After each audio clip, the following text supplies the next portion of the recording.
Of Kittens and Broken Things. Chapter 56. Kara blinked on the floor until she realized she was on the floor, still nerveless and without balance, but not without wit. On the floor would not work. This wasn't exactly battle, but it was a challenge, and one she had to work through, one she had to understand, one she needed to navigate. Some things in the back of her mind, the side of her mind, the middle, just not the front, were stirring, and she needed to know the shape they were attempting to describe. Find a solid inch of something and go from there.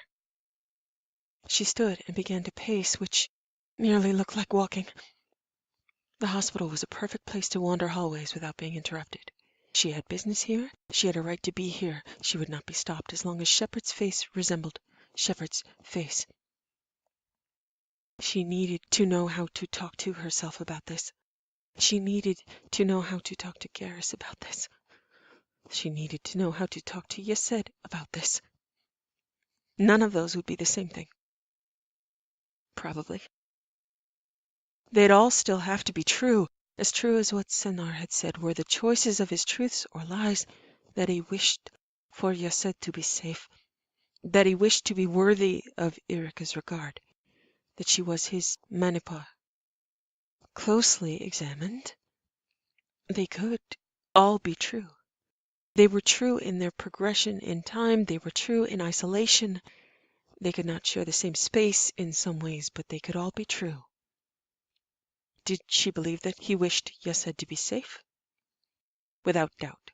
Did she believe he wished to be worthy of Irika's approval, and if he found himself at the shores at her side, that he would stay with her, that it would seem to him what he had always wanted? Without doubt.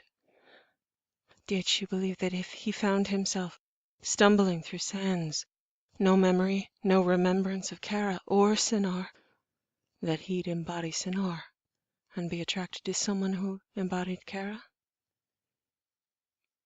Without doubt. Would she love him? Without doubt.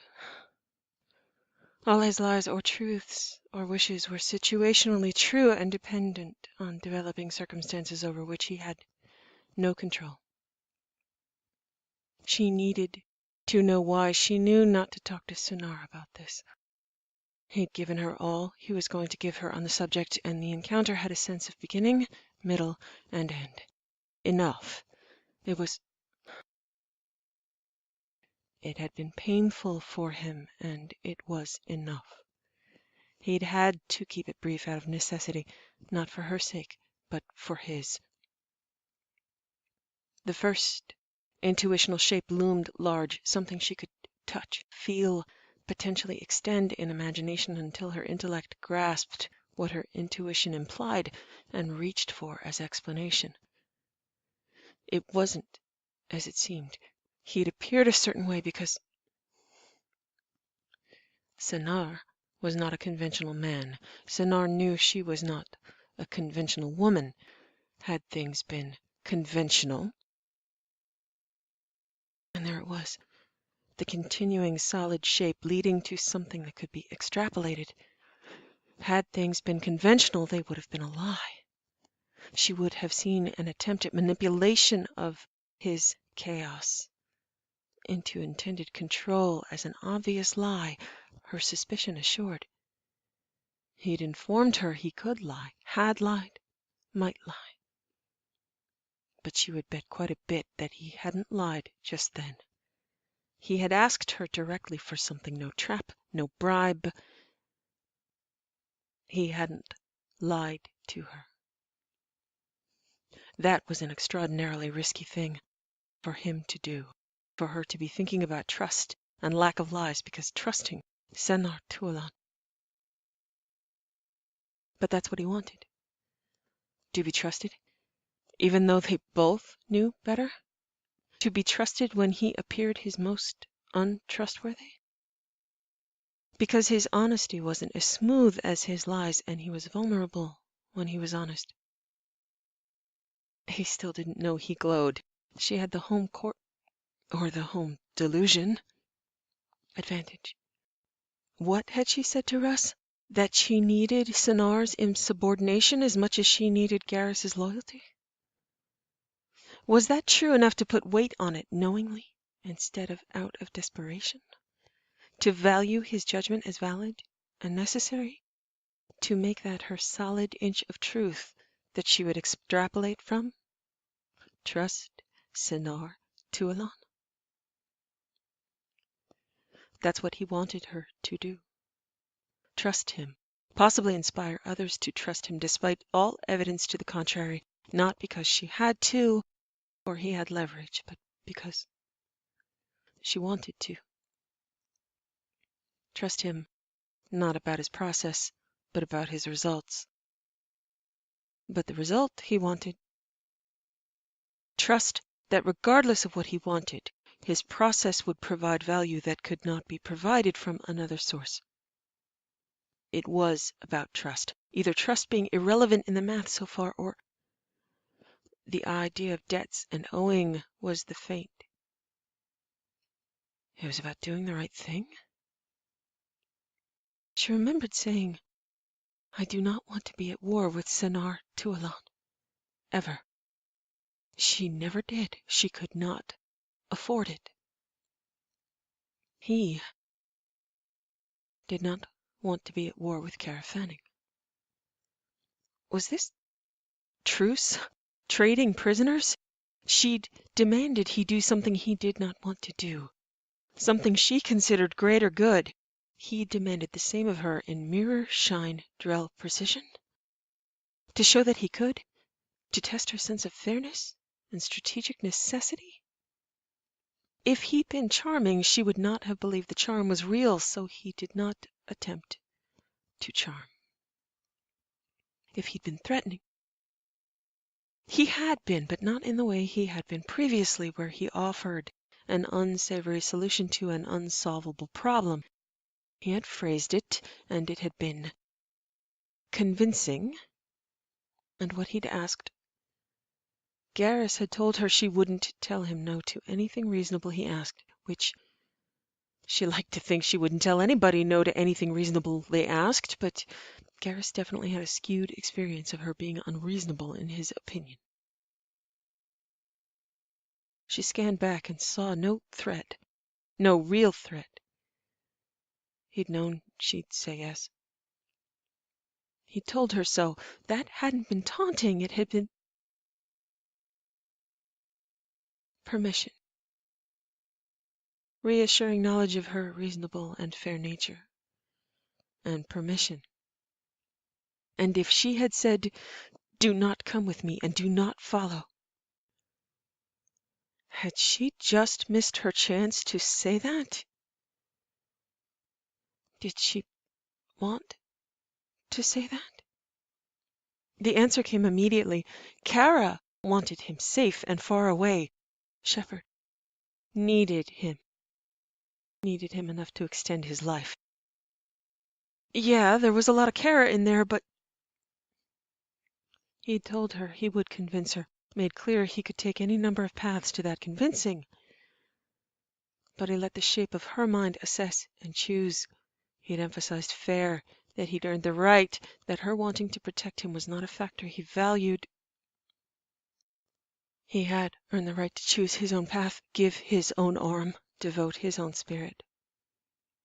He'd also earned the right to walk away entirely. Debts paid, no further risks, having been asked for too much, and having avoided being put in that position again. He didn't demand that she trust him, only that she give something he'd asked and earned, and that she could choose her own reasons for his heretofore given lies or truths. He hadn't created a narrowing and inescapable path for her. He'd made requests, told her they would become true. Because he wanted them, or because she wanted them, or because she wanted them, he wanted them? For Kara? For Shepard? For him? Perspective flipped and skewed and was dizzying. The trap worked both ways. Pass or fail, trip or evade. Did it really matter if he knew she'd say yes? And knew it when he started the conversation, had faith in her, trusted her, knew her? And that was what this was about.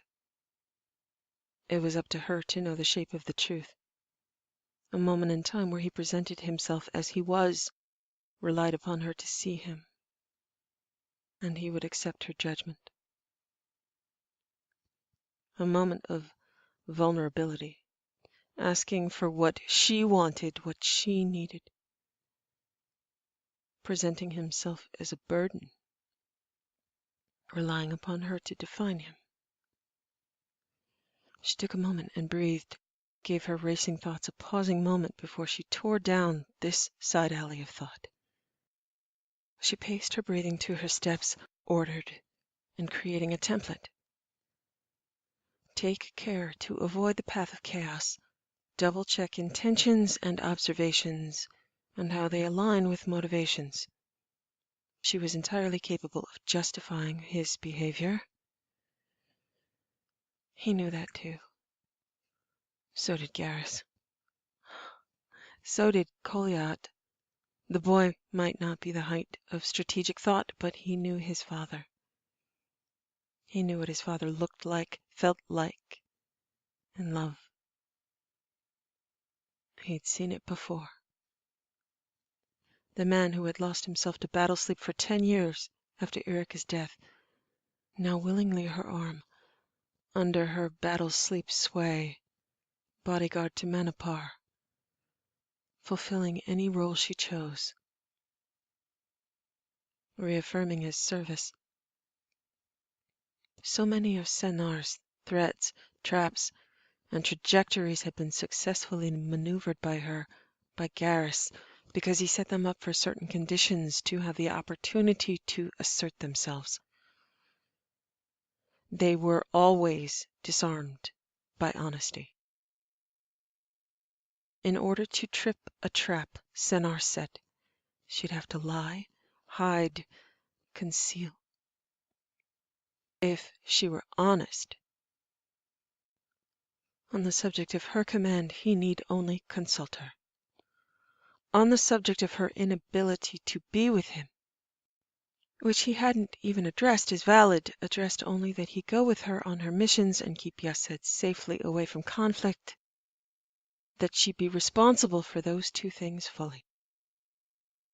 That she be fully responsible for doing the right thing, and he would take no credit. He was attempting lucid battle sleep? Lucid trust in the guise of pressure, because to experience no pressure from him would be to experience a lie? She made a few more rounds of the observation deck, ignoring the plants and noting only the pattern of lines on the floor. Order. Predictable order. Her thoughts needed to fall together like tile. Smooth edges, predictable pattern. This had the potential to be a predictable pattern. Not simple like tile, like smooth edges, but fractal. This took fractal, repeating and resurgent shape to build the assumption that the next shape taken, all the shapes taken, would be of the same character, the same underlying formula and impulse, the same outcome. Regardless of scope or scale, fractal, do not be deceived. Look for the pattern.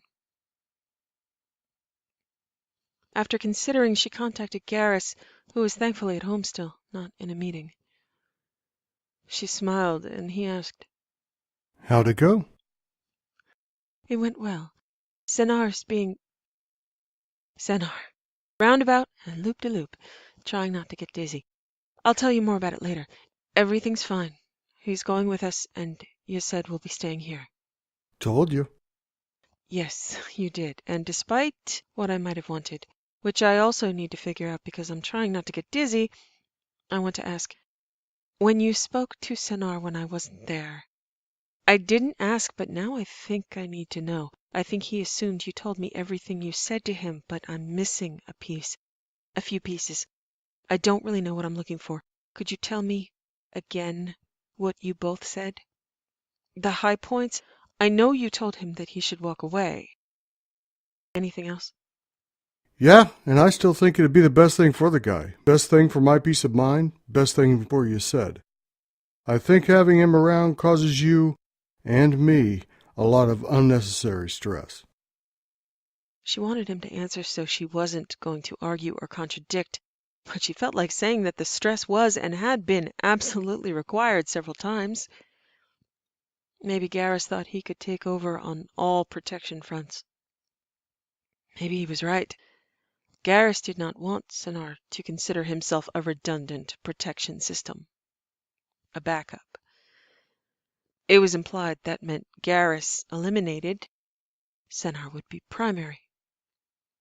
As a commander, however, Shepard would always take as many belts or suspenders offered. Redundancies and backups on safety and thought process were always welcome and needed. She waited until he continued, his face no longer smug but determined. I'm not wrong, Kara. He wants you. He's angling toward having you. This is a guy that gets what he angles toward. That thing being you, me being in the way. I don't think I was out of line asking him to create needed distance. She thought, distance needed for whom? She needed to think about that as well. She said, I'm not blaming you at all for asking. I want to know his reaction. Did he think I asked you to say that? No, he's proud of knowing how your mind works. The implication is that he understands you better than I do. He said he doubted you'd ask me to ask him that. He figured out he had to ask to see you without me telling him. Given a lightning moment of comparison she hadn't thought about, or not in a quick-fire logical way, she did think Sennar knew how her mind worked. Better than the set of all sentient creatures excluding Garrus or her parents easily. Better than Garrus? She'd never know. Garrus had the definite home court or home delusion advantage there, and Sennar was limited to maneuvers and interventions he needed to take to create professional and personal relevance outside of erotic intent. It couldn't be denied that he'd made himself relevant in many ways by being able to predict how she'd behave, predicting how she wanted the environment to behave. But he exploited where Garrus compensated, and since she would not allow him to compensate, she would never know. There was nothing to be gained by qualifying Garrus's statement. There were intricacies here she hadn't delineated and couldn't describe. She could only distract from clarity if she began anything where she backed up Sennar, or tried to compare Garrus's reliance on Russ for support and information in the same way she relied on Sennar. Definitely not a good move. Near flashing red danger signals mentally at approaching the idea of saying that. It might be true, but she didn't have the interest in analyzing Garrus and Russ and drawing a false equivalency, making a false comparison. She could only upset Garrus into feeling he was using Russ. Which he was.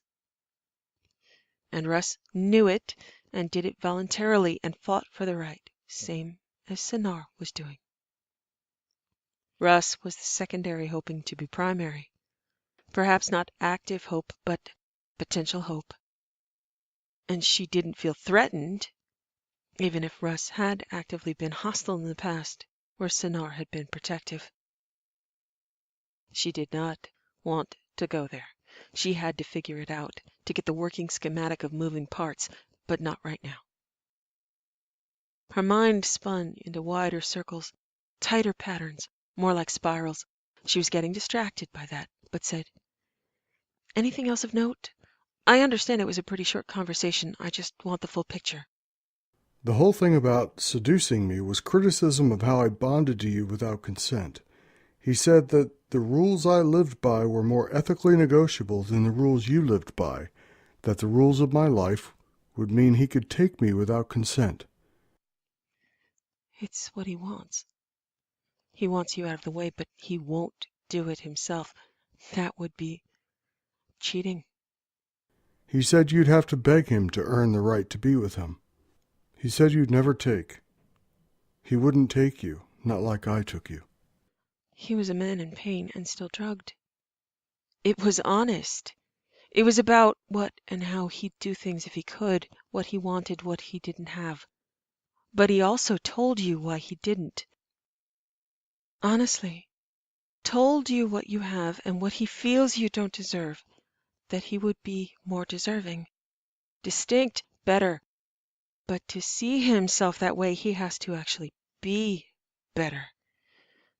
That coalesced as a thought, and she blurted, "He can't cheat. He can't do what you did. He can't repeat the mistakes he made with Erica. He can't be unworthy. He knows he would fail. He'd ensure he failed. He'd judge himself. He wouldn't even need me to condemn him. He can't, Garrus. It would ruin the triumph, and he wants triumph. I'm not saying what you did was wrong. I'm saying he needs to be distinct and different, more deserving. It's actually consistent with what he said, what he's done. It's just more honest, more bare bones. If he were a Hanar, he would have just told you his soul name. He who ascends to his throne." Yeah, I got that impression. It wasn't a threat. It was an illustration of how me accusing him of wanting to hurt you. Garrus had his own guilt, his own sense of Turian unworthiness, despite her forgiveness or his seat of power at the moment. It was on his face, in his voice. Spirals began to click together and spin in symmetrical opposition. She said, "It's okay. I just needed to know. What you said was honest, I'm sure. I just think in that moment he might have been honest himself, because he couldn't be any other way. Well, he could have. Always capable of lying, maybe not motivated to lie when the truth would serve. Unique set of circumstances. He wanted to provoke you into doing something unworthy in a I'm drugged and not thinking straight way." Okay, he also said you were a master of the game. "Which game?" I think he was implying all of them. Games worth playing. Pon Ifa was mentioned, but it was also in the context of the rules of my life being not so much with the integrity, but that you would act with integrity regardless of my influence, or his. The spirals in her mind splashed with color and shading, the mechanics of Sonara's choices taking shape. Thank you. That's it. What's it? That's what I needed to know. Oh, wait. How is it that one of you guys didn't hit the other? I didn't because you told me I can't. Yeah, the rule is no killing, but trying to hit the guy would definitely lead that way. Plus, hospital bed. Even I've got standards of when violence is appropriate. He said he wouldn't be provoked. I said he had a better shot at me than you, that you'd never beg him, and that if he repaid you by seducing his bondmate, that didn't seem to make sense when you'd given him his purpose, his life, and his son. I asked him to live by your rules if he valued them so highly. Forgiveness implied. He only said, "As you wish." She felt a warm rush of relief, affection for both of them as the final piece clicked satisfyingly into place, gears turning without a snag. Have I mentioned how much I love you lately? It's been a few hours. You are a magnificent man, Garrus. About the loving me part? Love you so much, so very much. Coming home. She understood. Now she just had to try to make other people understand. That might not be accomplished by telling the truth, and she was going to have to at least lie to Yesed. She would have to try to find a truth to tell him. She should aspire to a certain Drell's artistry.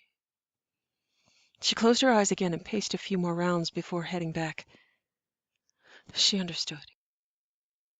She wasn't sure she was right, wasn't sure she should rely on her conclusion, wasn't sure she should or could explain her conclusion, and only knew that success lay in a very specific direction. And she needed success. She didn't want to die, but she was willing to do it to take out the threat of Reapers. Garrus didn't want her to risk her life, but he'd risk his right along with hers if she was going to insist. Yased did not want to be left behind again with surrogate family when he loved his real family and wanted to be there with them, for them. Russ wanted Garrus, and she had never said out loud that Russ would be about as sorry that Kara died as Sennar might be that Garrus died. But Russ would follow her despite his animosity, because it's what Garrus wanted and needed. She would never draw comparisons to Russ and Garrus. She never would. Sennar might mention it, though, if pushed, and she could hope there was no pushing. Because Sennar wanted her, and as their relationship evolved, they were far past her original objections to her being with him. Sennar had stripped back her objections one by one, earned her regard, her respect, her love, the right to be known as family, the right to defend and love each other. Sennar had stripped away Iraka as an obstacle. He was Manipar. He was her Manipar, and he did not care who else knew it, though he wished to protect Yased physically and emotionally from seeing him so much in love with another woman. Garrus was not the obstacle. Kara herself was the obstacle. Her rules, her goals, her inspiration, her ability to discern truth regardless of its presentation. Sennar's faith that he must ascend and not descend. He had only one path to success as well. He must focus upon that path. It all depended on whose paths ended, why, and when. Those were all possibilities out of their control. He did know her, knew her well, and his perfectly tailored word gift, his demand, was as carefully considered as the dress he had asked her to wear for him. But that dress had been for her, handling something Kasumi needed and Shepard had agreed to provide. A perfect fit to the situation required. A perfect lesson in how to seem, because she needed to know how to seem. A mirrored reversal and presentation of what she needed, what he would give her without being asked. She needed him with her. She needed him as Kara, she needed him as Shepard, and he knew it, and made it seem as though he forced her to take him with her. She wanted him on the ship, on the squad. She didn't want to want that. She wanted Yased safe and out of range of her machinations, fully family and kept clean from violence and the strange alchemy of what the combination of Commander Lal Shepard, Counselor Garrus Vakarian, Spectre Hemoris Orbiston, and Spectre Sennar Tualan might bring into being. He'd seemingly forced her, using no force at all, implacably to accept what she already wanted and did not want to want, as though she had no choice. So what did that mean for the future?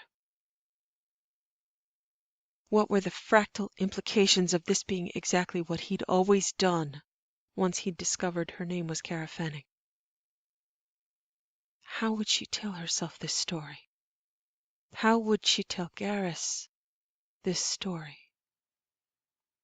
She knew exactly why she would not need to inform Sennar of anything at all. He already knew. She should be afraid, but mostly she felt very, very sorry for the Reapers. She had the best of all worlds. Strength, loyalty, guile, and will. She smiled her smile. It was her smile, and not Shepard's. She grasped the truth, but didn't think anybody else who required explanation would believe her. So of course she was going to have to lie or find situational truths. No hiding. No running away. For now. She might put personal weight on her fractal imaginings, but she wasn't going to start construction on the site or ask anybody else to do the same. She was still desperate in her own way. They had a long way to go, years and risk of death from managing only agents of the Reapers, and never the Reapers themselves. She had a plan A. She'd better work on plans B through Z.